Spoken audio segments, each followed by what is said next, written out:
gouverneur adjoint de la Banque centrale l'avoue. Il se peut qu'il ne soit pas à nous, cet or. Il profite tout simplement du trafic dans les pays voisins. Comme les pays voisins, comme la République démocratique du Congo. Oui, les revenus qui proviennent de l'or deviennent tout simplement astronomiques pour l'Ouganda. Regardez cette courbe en constante augmentation. 2019, 1,26 milliards de dollars de revenus à l'exportation, 6,4 en 2025, soit une augmentation de 409%.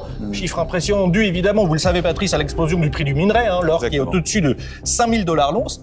Et surtout, pour l'Ouganda, ça représente 47% des revenus d'exportation. C'est loin devant le café ou le cacao, qui était très élevé jusqu'alors. Alors, l'Ouganda est-il devenu un producteur massif d'or ? C'est la question. Pas vraiment. Ouais, de façon assez surprenante, on va le voir lors d'un récent forum économique, eh bien, le gouverneur adjoint de la Banque centrale l'avoue.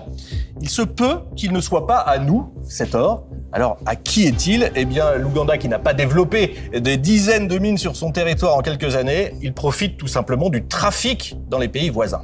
Comme les pays voisins, comme la République démocratique du Congo. Absolument. En effet, regardez la réaction du ministre de l'économie de la RDC quand il a lu les propos du banquier ougandais. Question ironique, entre guillemets. À qui est cet or ? C'est à eux, aux Congolais. On va regarder la carte pour mieux comprendre, Patrice, ce qu'on peut appeler une économie de prédation qui finance directement le chaos armé dans cette région de RDC. La RDC a une frontière avec l'Ouganda sur les zones de l'Ituri et du Nord Kivu. Ce sont des zones aurifères majeures avec des mines artisanales et surtout beaucoup de groupes armés.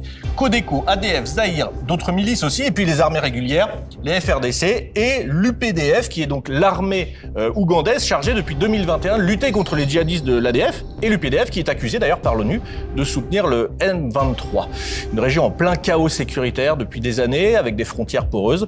Eh bien, ce sont des conditions idéales pour les trafics et celui de l'or est en pleine expansion. Alors, on comprend bien, Simon, que la RDC n'en profite pas, mais le peuple ougandais non plus. Oui, absolument. L'État congolais, donc, qui est spolié par ce trafic illégal, trafic qui empêche l'État congolais d'avoir un revenu issu de l'or et donc qui pourrait être reversé en faveur de la population. Mais le peuple ougandais n'en profite pas non plus, parce que seulement 200 millions de dollars qui sont officiellement issus de l'or restent en Ouganda. Tout le reste sert à payer les intermédiaires, ceux qui font entrer l'or dans le pays. Donc en grande partie, les trafiquants et les groupes armés, eux, en profitent à coup sûr. L'Ouganda est donc seulement un carrefour de transit de l'or.